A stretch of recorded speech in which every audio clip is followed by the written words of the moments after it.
We're at 9:05 and let's get started. Good morning, good afternoon, good evening to everyone joining us. We're excited to have you on this live webinar today.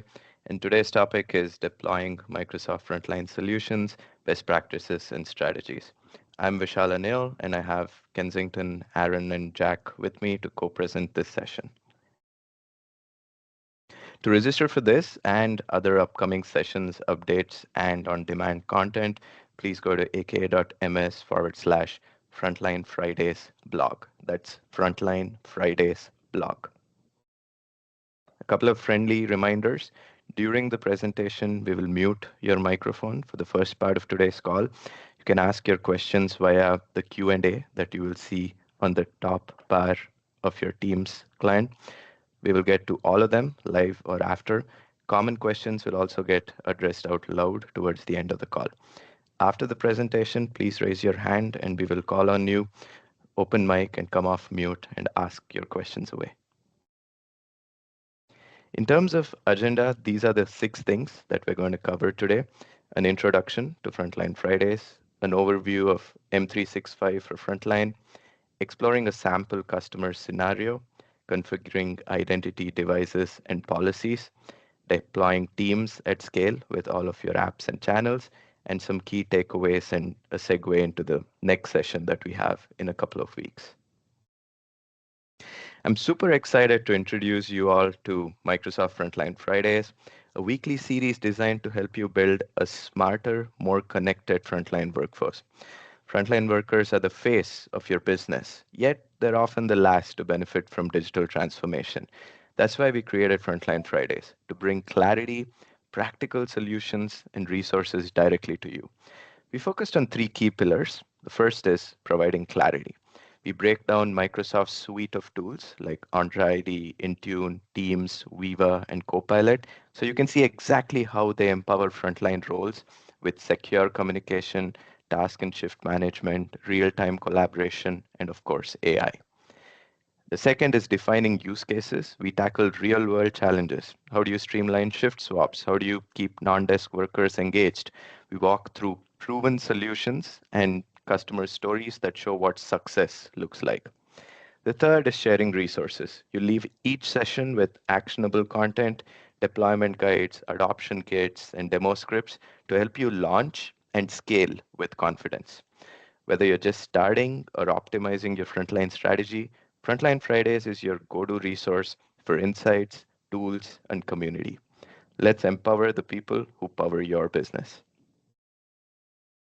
We're kicking things off today with a session on overview and deployment best practices. The first one on the top left corner that you see here, covering structured deployment planning, secure identity and access, and tailored app and device management to help lay a strong foundation.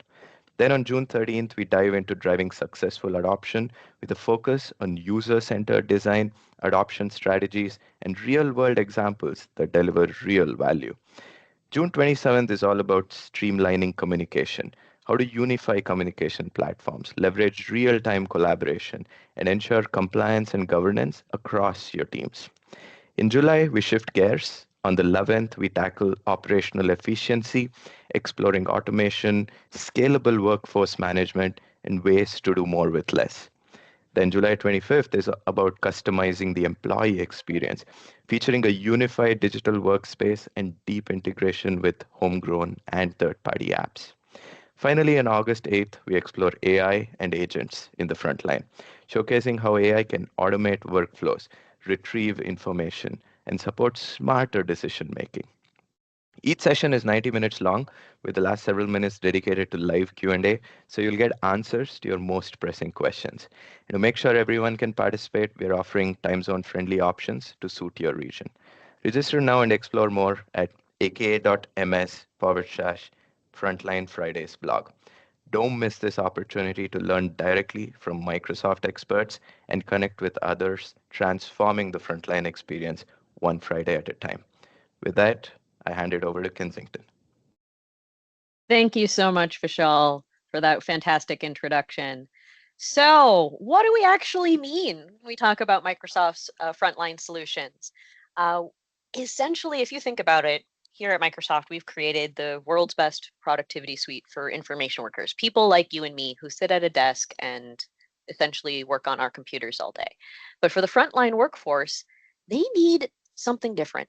Even if we gave them Word, Excel, and PowerPoint, that's not the tools they need to do their job. So we've been building a kind of a frontline suite for Office suite that is really tailored for them. And the way that I like to think about frontline workers in general is anybody whose job is not to sit at a computer and go like this all day, they're a frontline worker. So healthcare professionals, retail workers, manufacturing line, electrical linemen, and everything else in between, construction workers, they just have dramatically different needs. And the frontline suite that we're looking to create for them really centers around this idea of a home experience. So here you see we've actually got a space to do a branded, customizable landing screen by persona for each of these people. We're going to be going through that in more detail in future sessions, as well as the ability to customize the tools that they have at the bottom of this application and their full chat experience. So we have this home experience, all the collaboration they would need, including things like walkie-talkie, a full tasking platform that can integrate with any third-party tasking solutions you might already have, as well as a lightweight workforce management solution and shifts that will also integrate with your existing investments. And it wouldn't be today's Microsoft without us talking about AI, and we think frontline workforce also deserves to be a tier one experience for the frontline workforce. So we'll be talking a lot about our AI solutions in the upcoming sessions. So if all of this is news to you, if you're not aware of the basic capabilities that we do today, please check out the session that we have on June 10th. It's also pinned in the Q&A tab of your Teams screen, and you will be able to kind of get a much deeper dive of that. Today, we're going to assume you have a basic set of knowledge so that we can get into the details and the nitty gritty of, okay, it all sounds great, but now how? How do we do this? In fact, Kensington, this all sounds great, but like it also sounds complicated. How are we going to make this work? Well, you start at the beginning, and the beginning is that secure frontline identity and devices. And that's going to be the vast majority of the conversation today. Through the rest of these sessions, we'll go through kind of steps 2, 3, and 4, but we will also be laying the foundation of our Teams environment today, because if you weren't aware, the centerpiece of this solution, the app that you're looking at here on this screen, is actually Microsoft Teams. And I know that kind of breaks a lot of people's brains if they're not aware of it already. But what we've done with Teams is we've created the ability for the exact same app you and I download off the App Store to have a dramatically different look, feel, and experience for the frontline workforce with all the same enterprise data protection, security, and compliance features that you've come to know and love about Teams. So we kind of provide the shell, but then you can customize the rest of that experience in.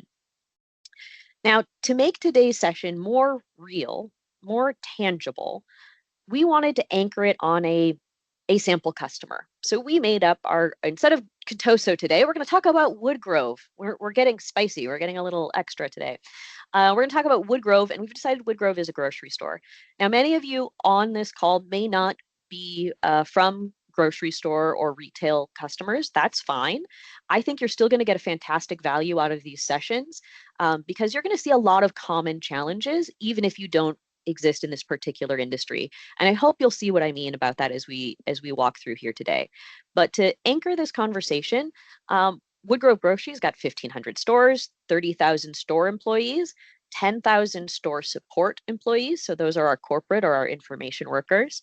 And we've got a bunch of tools already in the environment that we need to think about and integrate with. So we have Workday for human resources, for onboarding, offboarding, training. UKG used to be called Kronos for workforce management. They do our scheduling. ADP for payroll. SAP, of course, runs a bunch of our back-end systems, and in this particular case, the inventory. And then we have ServiceNow that we do for IT tickets and other kind of help desk scenarios. So as we go through the course of these 6 sessions, we're going to talk about how to incorporate these other tools and integrate with them where possible. So without further ado, let's get into a couple of the unique details. So I just wanted to see if I could get this slide to build. All right, fine. First of all, I wanted to start off with communications. So, on the communications front, one of the things I wanted to highlight, and we'll go through the rest of these in the other sessions, because this is kind of the basic set of current challenges for Woodgrove, is that district managers are use WhatsApp today.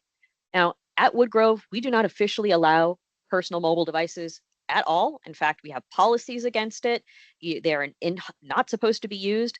But yet, when we actually talk to the workers on the ground, we find out that actually personal mobile devices and WhatsApp are mission critical to our current operational communications. In addition to that, on operations, we're using SAP, as I said. We have store audits, a ton of different documentation for scheduling and pay slips. We'll go through those more in later sessions. Same with training. But when it comes to identity and devices, which is going to be one of our focus today, I, I wanted to share that with you that we've got some shared Zebra devices, quite a few in every store, 6 to 8 in every location. And we've got a couple of tablets in each store. Of course, we have point of sale systems and things like that. But in terms of these other devices, that's what we have to work with. As I mentioned before, personal devices are not officially sanctioned, but are completely getting used on a regular basis. And one of the other big challenges is that non-managers, they don't have identities in M365 today. Um, and so there's no real way to communicate with them or to contact them, but they do have identities in Workday. So that's the lay of the land as it currently exists. And and so with this lay of the land, focusing on what we're going to focus on today, what are some of the strategic business goals that we have here at Woodgrove? Well, one of the first things is to reduce noise. Because we don't have identities, because we have no way to communicate with the vast majority of our frontline workforce, we kind of have to operate on a spray and pray kind of methodology when it comes to corporate communications, where we have to email managers and just hope that they can say everything to all the right people at all the right time, and we're not able to do kind of targeted communications to just the right people when they need it. We're also looking to simplify some of our processes, particularly our paper-based processes in the long run, to make our operations much more streamlined to help kind of meet the needs of today's ever-changing market and to allow us to be able to operate quickly. We also want to reduce our security risk. Because we don't have identities for everyone, but these workers often need to do things on the Zebra devices, we've had shared accounts, and those shared accounts often then get shared and publicly posted and things like that. And that is not great from a security risk perspective. Additionally, the IT team always wants to reduce IT help desk calls. And I know some of the initial reactions I get in talking to customers when we talk about adding a large population of frontline workers who onboard and offboard rapidly. Turnover is a constant challenge in this space. Is about the increased risk of help desk tickets. And what we really see in practice is that, well, there's always going to be a little bit of an initial uptick when any new technology is implemented, that in the long run, you can dramatically reduce those help desk calls by implementing the right technology to the right people. And in particular, those shared identities are the cause of a lot of those tickets because we get a lot of password changes and calls in for that. We also, as I said, have these Zebra devices and these Android tablets in our environment, and we're not kind of getting a whole lot out of them.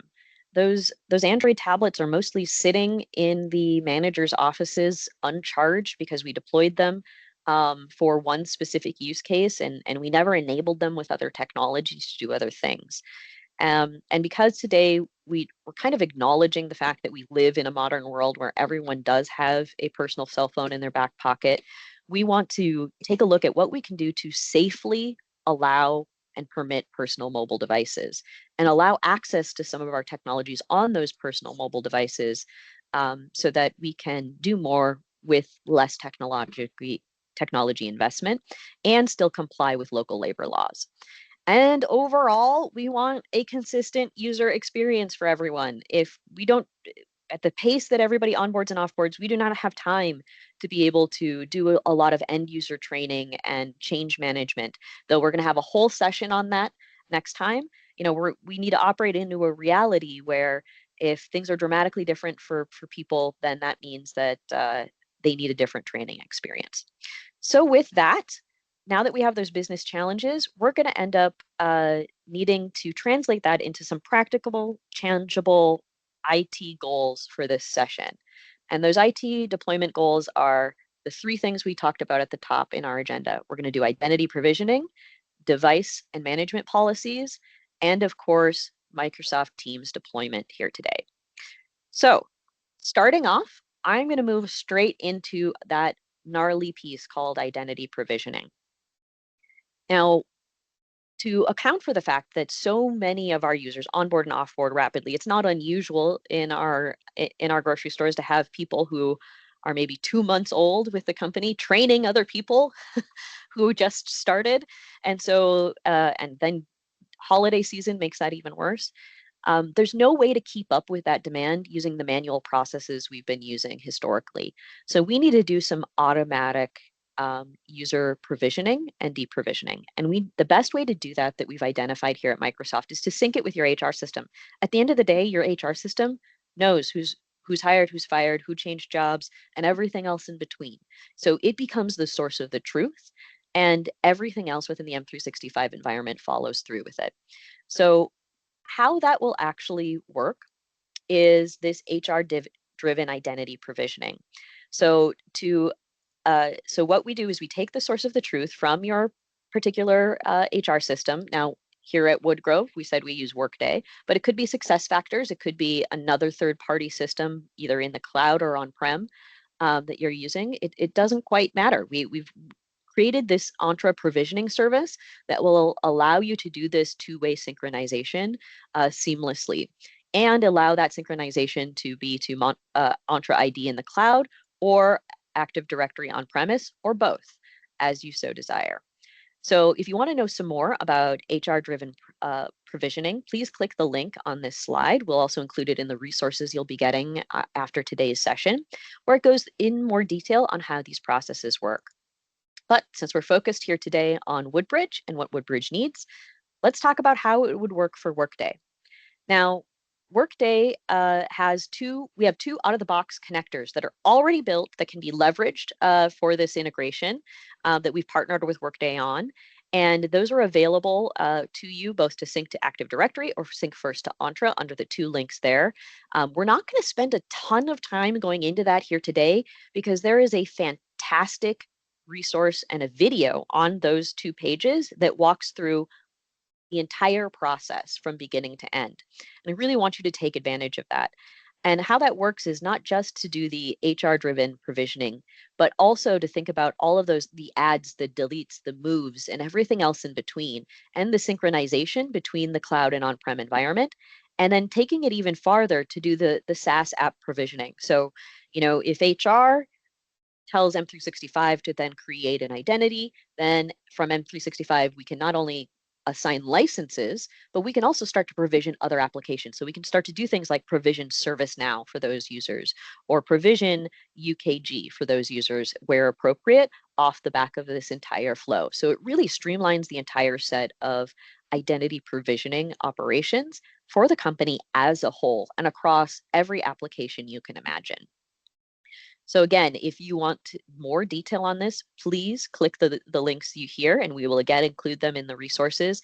That video will walk you through step by step, including syncing all of those attributes that you're going to see us take advantage of. So all of the information that HR system has on your title and your manager and all those other good attributes are going to now come into M365 and into Entra ID, and we're going to be able to leverage them through the rest of this process here today and over the course of the next several weeks. We're also able to do two-way sync back. So in the case that there's information, say in M365, that isn't always available in the HR system, maybe it's a phone number. Maybe you provide a way to update your phone number, your personal phone number in M365, then that can sync automatically back to the HR system. So now that we've created these identities, we now need to talk about license assignment. Oof, okay, how do we get all the right people access to all the right things? Well, if we created some magic with the automatic provisioning in the identity space just to just a few minutes ago, we're creating more magic. We're extending that magic out to something called dynamic groups.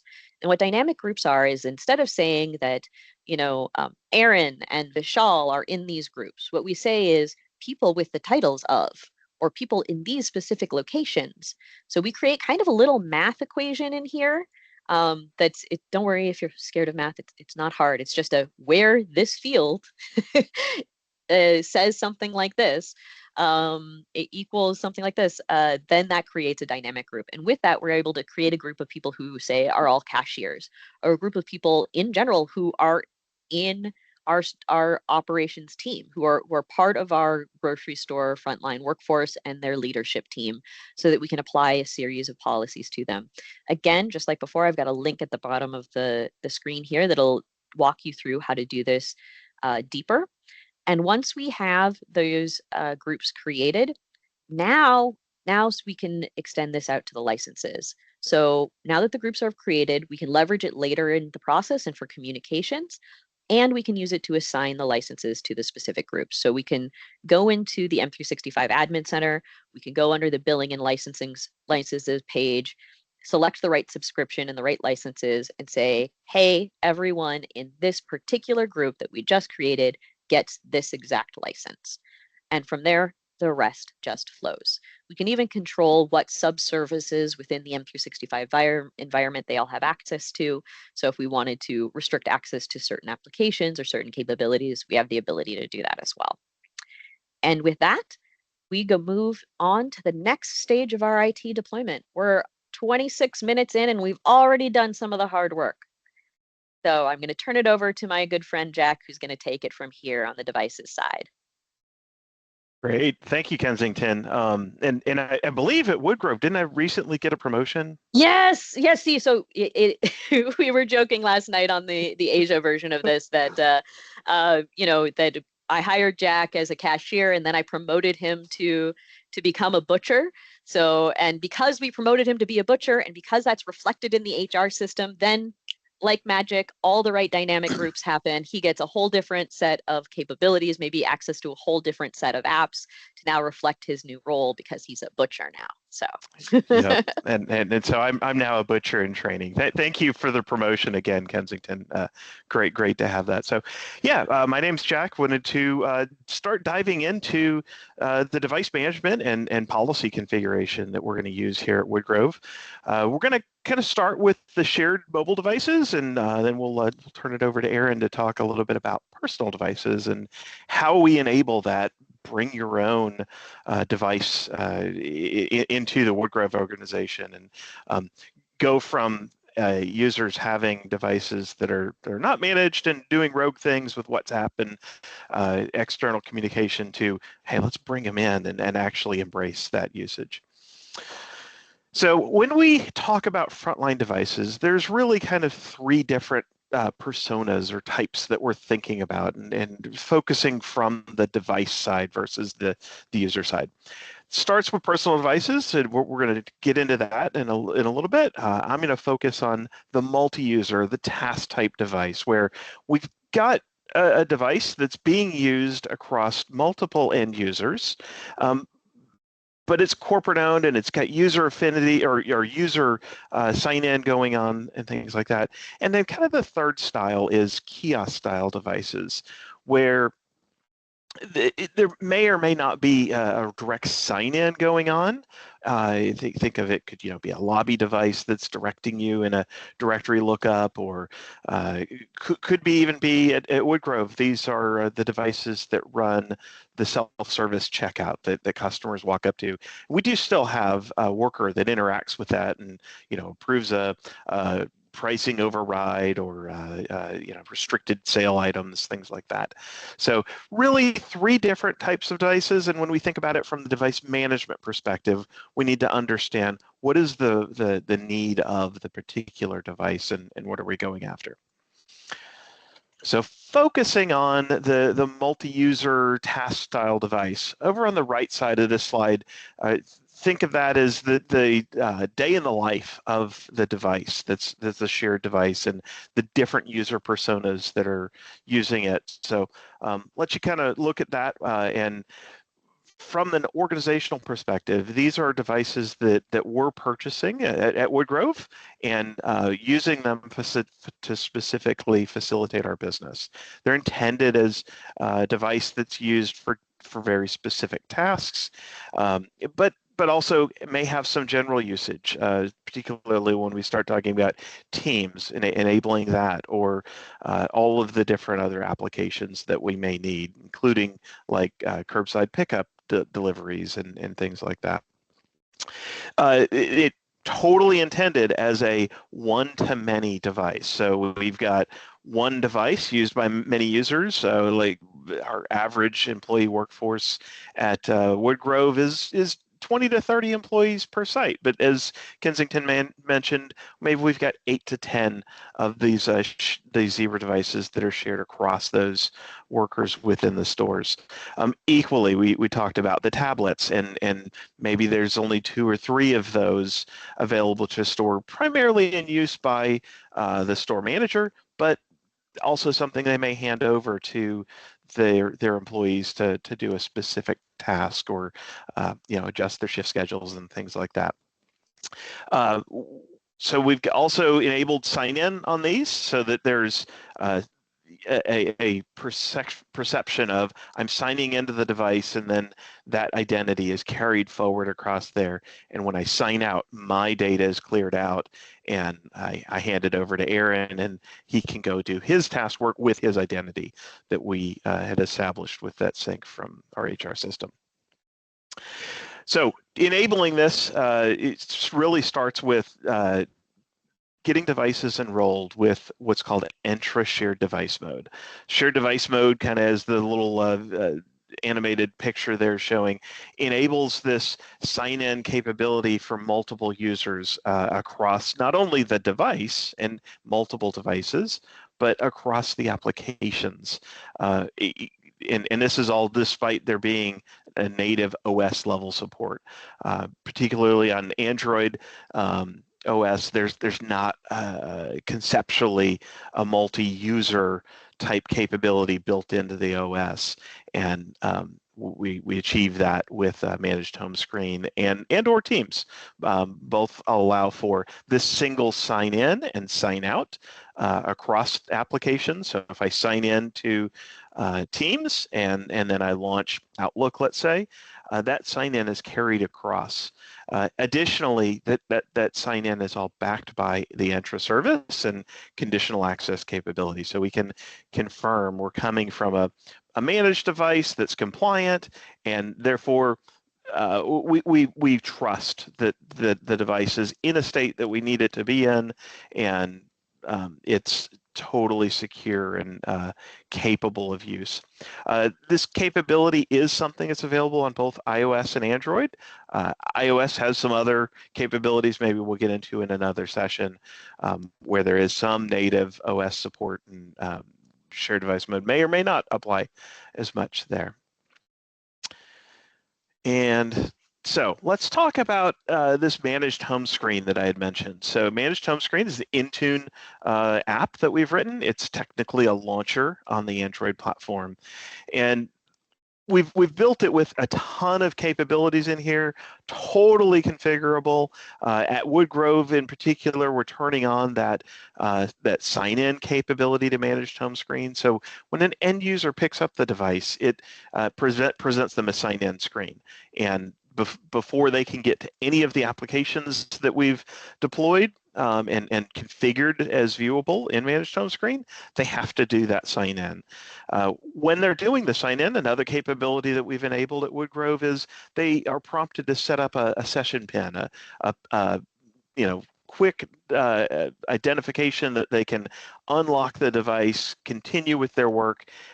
Then the nice part about that is that way we don't have to go and do username and password or one of the other methods that of sign in that we allow, and the user can just continue through their shift. Equally, if say they forgot to sign out, that PIN enablement also opens up a capability to some other user can sign out the user that left it sitting on the shelf or put it on the charging dock and didn't initiate a sign out. other controls we've got are also automatically triggering a sign out after a period of inactivity. Other things that Managed Home Screen really lights up is totally customizing the display, controlling settings access. So at Woodgrove, we need to allow Bluetooth resource enablement, but Wi-Fi, we deploy that with Intune, and there's no need for the end users to access the Wi-Fi resource changes and move between Wi-Fi networks. So lots of capability and super helpful for our end users in getting that crafted, branded type experience. Speaking of sign-in, so QR code authentication is an entry capability that's recently lit up. It's available as a public preview today. It's a capability to reduce that friction of the end user and also help start moving from username and password to not only simpler but more secure methods of sign-in. So with QR code authentication, the user effectively is taking a picture with the camera on the device of a QR code. At Woodgrove, we've printed those out and had users attach them to the badge, and they're normally wearing their badge as their employee identification as they walk through the store. There is a fear of we don't want somebody else to be able to pick up that badge and then use it, so that it is secured with a PIN number that's unique to that end user. And Entra has built all types of services to help manage that, whether the user's forgotten their PIN and a manager needs to help facilitate the reset of that, or maybe they forgot their badge today. How do we give them a temporary QR code that they can use for their working shift until they can come tomorrow with their proper identification? So all of those are built into that QR code authentication service, and it is a really great end-to-end solution. This sign-in is available with Managed Home Screen today. It's also available with Teams today. And once that sign-in's done, that session sign-in will transpose across the various M365 apps that the users may launch.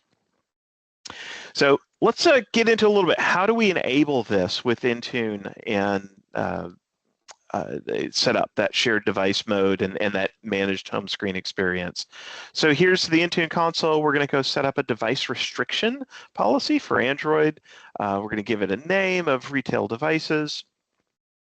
And the main piece of the configuration we're going to look at here is the user experience, or device experience, sorry.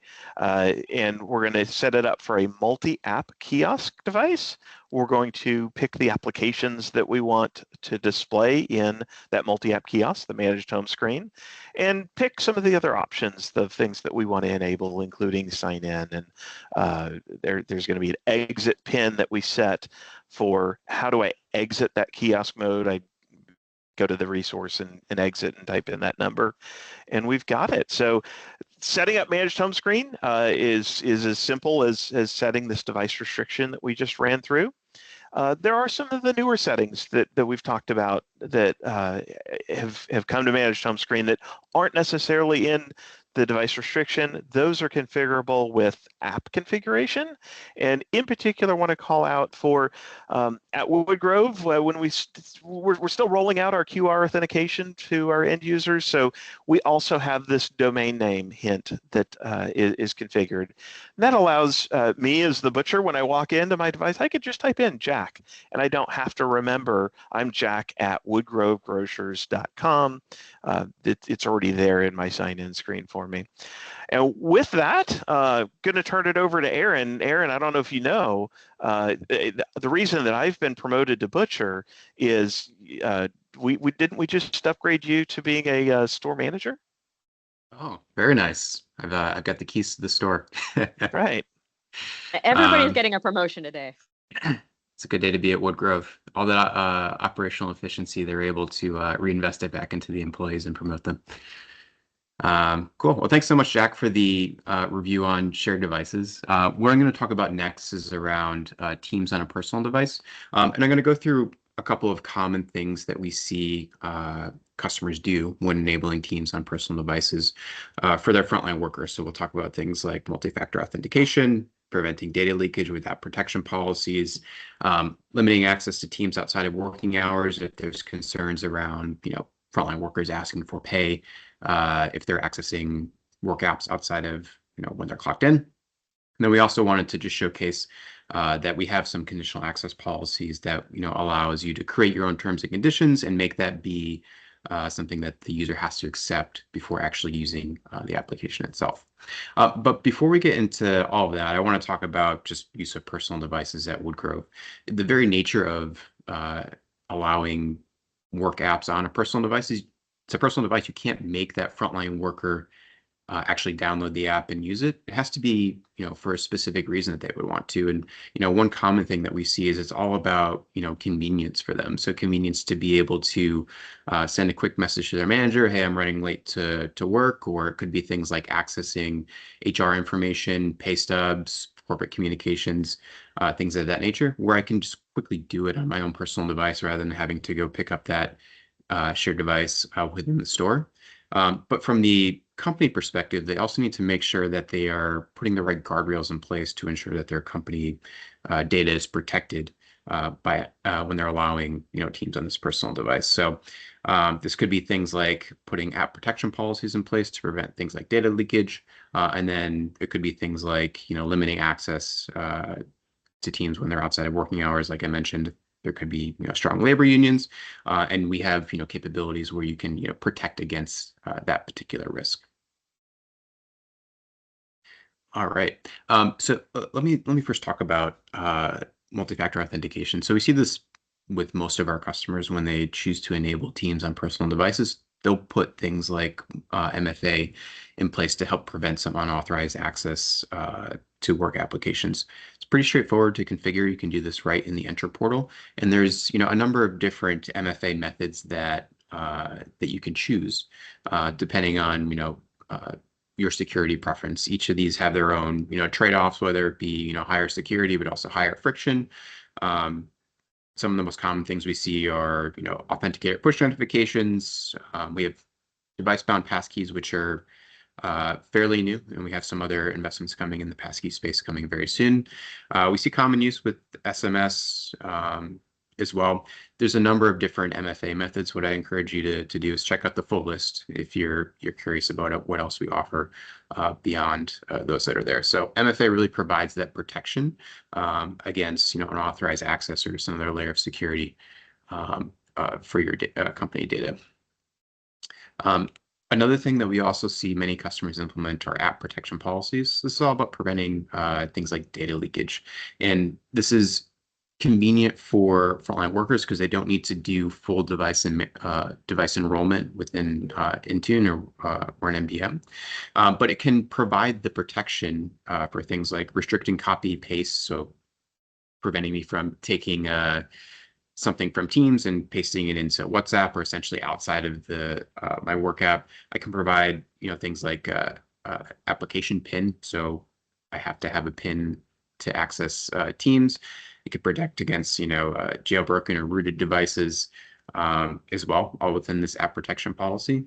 And like I said, really convenient because you don't need to do the full MDM enrollment, but still gives you that layer of protection for your company data.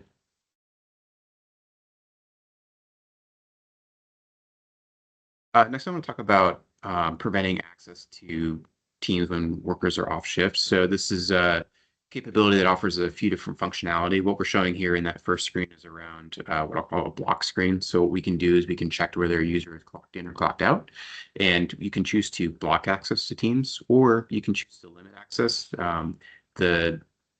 This particular screen is just showing the block access, but the limit access screen is available in our docs, which we'll include in our resources. And then another thing that we often see customers choose to do is mute notifications when folks are off shift.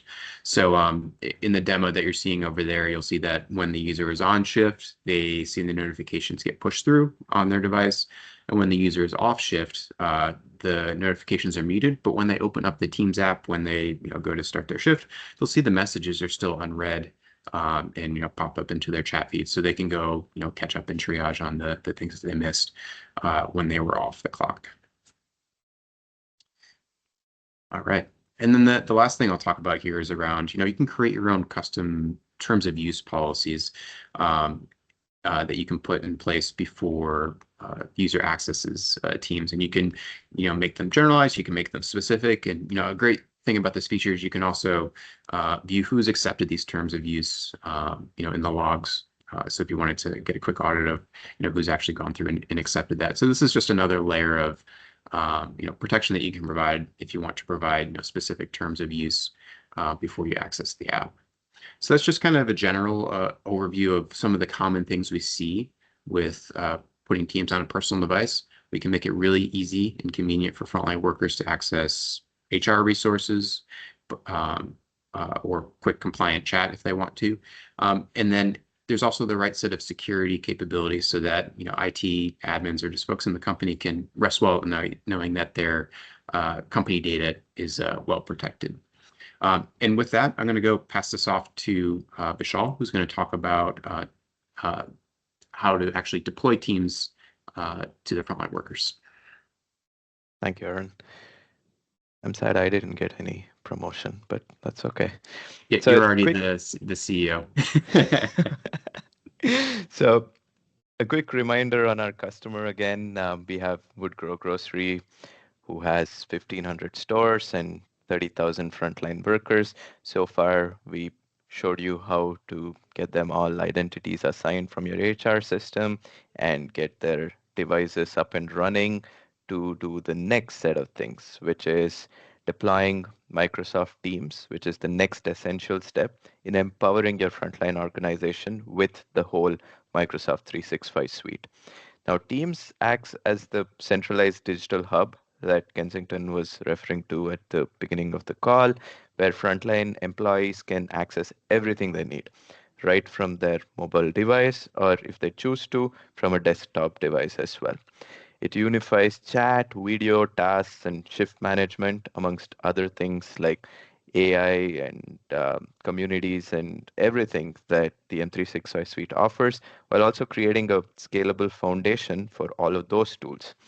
Through the Teams app, organizations can easily integrate Viva Engage to build community and culture. You can build Power Apps to digitize workflows and integrate it and make it available via the Teams shell to do things like inventory checks or incident reporting. And of course, Copilot to simplify tasks, retrieve information, and boost productivity with AI. Teams just doesn't connect people. In the case of Frontline, it activates a full digital frontline ecosystem. Now, all this set up manually for 1,500 stores and then managing membership for 30,000 employees is not something any admin would wish for. So let's talk about two very powerful admin capabilities available to set up your frontline teams. The first is deploying teams at scale. In the case of Woodgrow Grocery, they would create a team for each one of their 1,500 stores. Doing this manually, as I mentioned before, and managing it at scale can become a very arduous task for any Teams admin. That's where this tooling can be used by any organization with a frontline presence, whether that's Woodgrow Grocery, Contoso Bakery, or anyone else in manufacturing, healthcare, transportation, etc., to make the admin's life a lot easier. I want to highlight how organizations can scale their frontline operations with Microsoft Teams and Entra in combination, especially through flexible team membership. First, with Microsoft Entra, as my colleague showed you, we can auto-manage teams using employee information. So you fill in attributes like location or role or department, whatever is most relevant to you. This means you no longer need to manually assign frontline workers to their respective teams.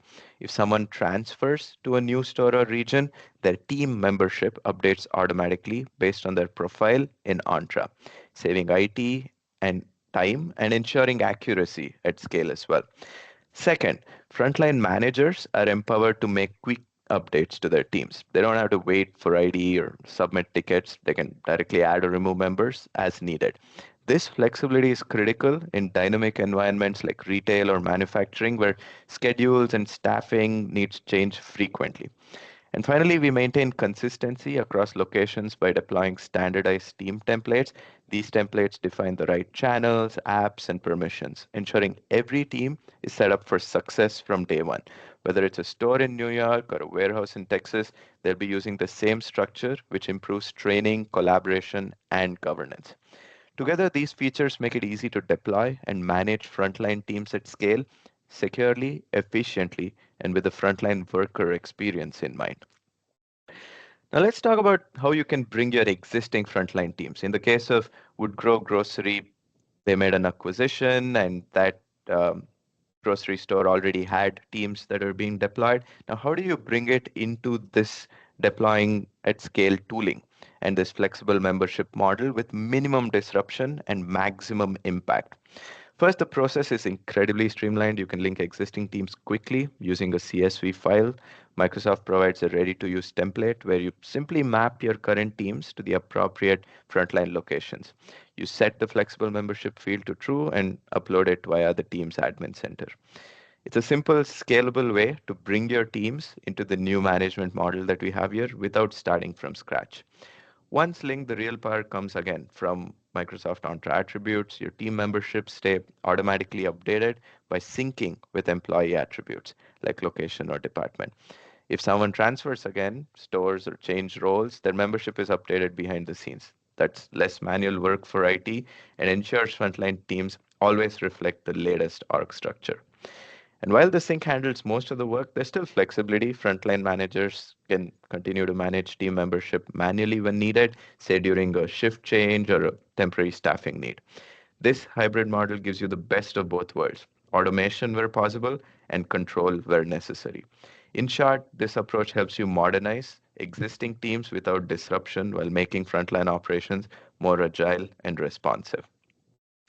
Now let me show you a pre-recorded demo that Woodgrove Grocery can learn a lot from in terms of deploying at scale and how this tooling is made available to attack admin in the Teams admin portal.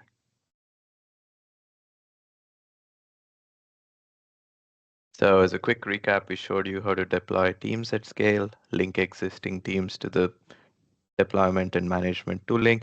And like we mentioned before, this is just the first step, and you can enable things like Engage and custom built Power Apps and AI all within this shell and canvas of the Teams Digital Hub.